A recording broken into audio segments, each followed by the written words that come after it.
Paradigma del valor, de la vida y de la tradición. Significado del valor. El estudio del valor se conoce como axiología. Axiología es la filosofía del valor. Decimos que la cualidad que nos satisface de aquello que percibimos, comprendemos o utilizamos es valor. El valor se establece mediante la recíproca relación entre sujeto y un objeto, entre un ser humano y otro ser. Existe un valor de contenido y un valor de forma.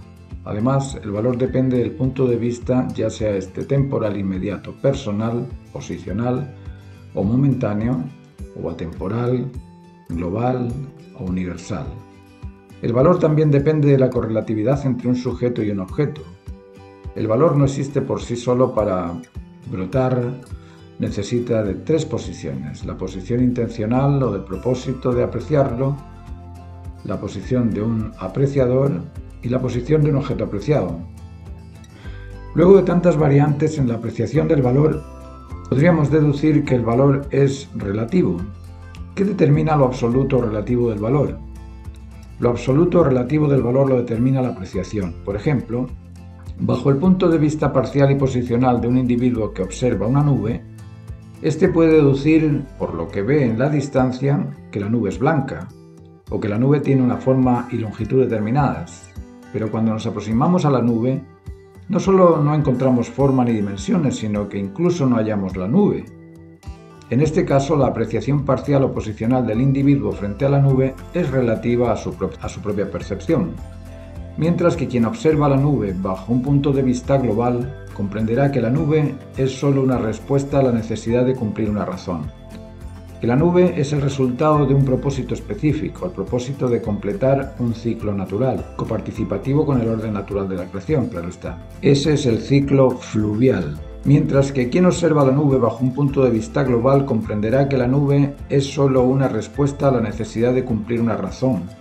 Que la nube es el resultado de un propósito específico, el propósito de completar un ciclo natural coparticipativo con el orden natural de la creación, ciclo fluvial.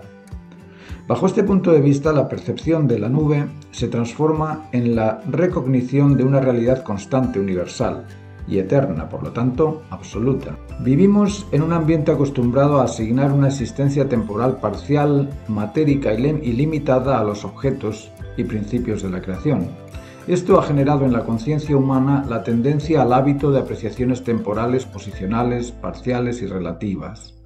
La suma de estos fragmentos ha conformado en el hombre la sensación de que todo es parcial y por lo tanto relativo. Por otro lado, la necesidad inherente de cimentarse sobre un postulado universal, inmanente y eterno obliga al ser humano al encuentro de los significados derivados de los misterios naturales. Se nos explica que los seres nacen, crecen, se multiplican y mueren. Por lo tanto, tomamos ese mensaje como el propósito de nuestra existencia. Pero este mensaje no es suficiente para convencer a la necesidad intelectual del ser humano. Esta visión parcial ha de completarse. Por sobre el hecho de que se nazca, se crezca o se muera, existe la realidad nostrina de satisfacer a un propósito, de responder a la necesidad de una intención creativo-constructiva, de responder a la razón de ser especie humana. Tanto el yo como el otro pertenecen a la satisfacción de un nosotros compartido. Cada ser contiene un propósito de conjunto y un propósito individual. El propósito individual germina de los nutrientes adquiridos al satisfacer el propósito de conjunto. Del conjunto adquirimos sentimientos, conocimientos y experiencias. Cuando empatizamos con un sentimiento agradable, lo adquirimos como valor de afecto o de complacencia, a lo que podemos definir belleza. Ese sentimiento produce sensación de estar en posesión de un bien o alegría. Por eso lo designamos como valor. Cuando reconocemos un contenido como verídico, lo adquirimos también como valor de verdad o de autenticidad. Este sentimiento produce la sensación de estar en posesión de un bien o sabiduría, por eso lo designamos como valor. Cuando el objeto observado corresponde con lo que deseamos apreciar, lo adquirimos como valor de bondad, de lo bien hecho, de lo eficiente, de lo útil. Este sentimiento produce la sensación de estar en posesión de un bien o servicio, por eso lo designamos como valor. El valor contiene las cualidades de ser grato, verdadero y útil. Es agradable, es cierto y sirve. De no contener estos atributos, el sujeto rechaza al objeto y, por lo tanto, para ese sujeto, ese objeto no contiene valor. Valor esencial y valor actual. Observando esto, apreciamos en el objeto la presencia de un valor esencial y de un valor actual. Valor esencial es aquella propiedad contenida en el objeto que satisface las necesidades del sujeto, entendiendo al objeto como complemento del sujeto. Valor actual es la experiencia desprendida de la interacción entre el sujeto y el objeto. Esta dualidad genera en la experiencia del valor un contenido estático, en el instante de ser apreciado, y un contenido dinámico, en tanto a que se refiere o satisface a la necesidad de apreciarlo, motivando al mismo tiempo a seguir apreciándolo. Existe valor de contenido y forma, valor esencial y actual. El valor precisa de correlatividad, recognición y correspondencia y parecido. Valor es la cualidad contenida en el objeto que satisface, interesa o motiva al sujeto que lo aprecia. El valor es la experiencia de unión entre el origen y la consecuencia, para lo cual se precisa de la relación sujeto-objeto. El valor existe para servir al hombre. Si nos sensibilizamos un poco, podremos comprender que el propósito de la emoción es el de posibilitar la satisfacción del ser persona, para lo cual existe la capacidad de percibir las necesidades y retribuciones propias del objeto apreciado. Emocionalmente, el ser se satisface mediante el afecto y la belleza. El propósito del intelecto es el de permitir el conocimiento de las funciones, procesos y razones que justifican la existencia del objeto de interés. El propósito de la voluntad es el de permitir la creación de objetos de valor mediante el dominio sobre los impulsos e inhibiciones. Satisfacción, conocimiento y valor son los ingredientes de la felicidad, y este es el propósito del hombre y de la creación entera. Para satisfacer este propósito se nos dotó de emoción, intelecto y voluntad. Emoción, intelecto y voluntad fueron creados para servir al hombre hasta satisfacerlo. La satisfacción es un valor. El estándar de valor existe contenido en el propósito universal del objeto. El observador debe comparar su apreciación actual con el estándar del valor determinado por el cumplimiento del propósito de la creación.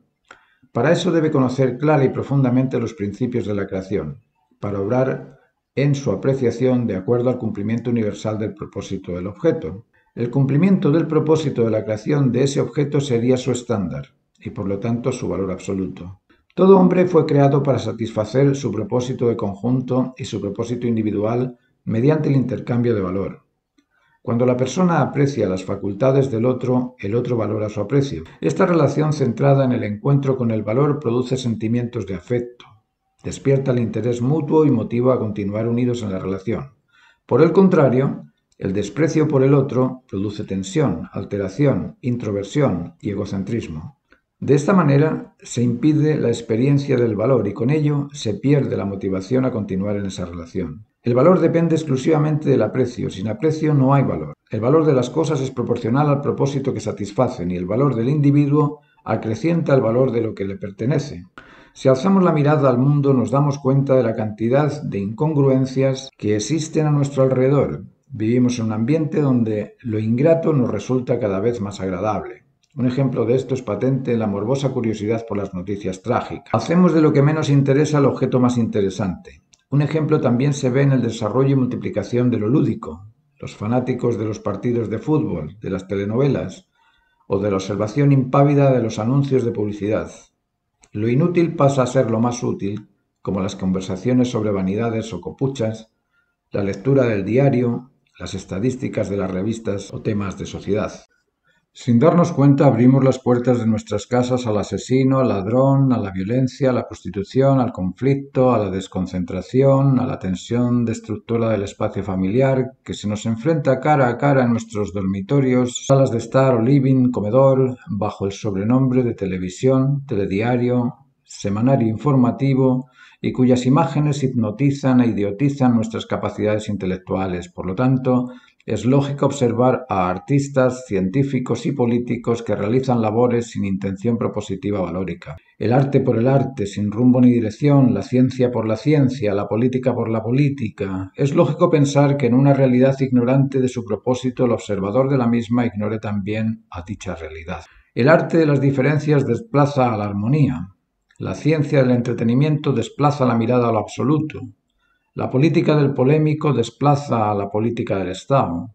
En esta sociedad el artista no es artista por su belleza, sino por su choreza. El científico no es científico por sus verdades, sino por su choreza. Y el político no es político por su concepción idealista del Estado, sino por su choreza. La choreza se transforma en el paradigma del común denominador social.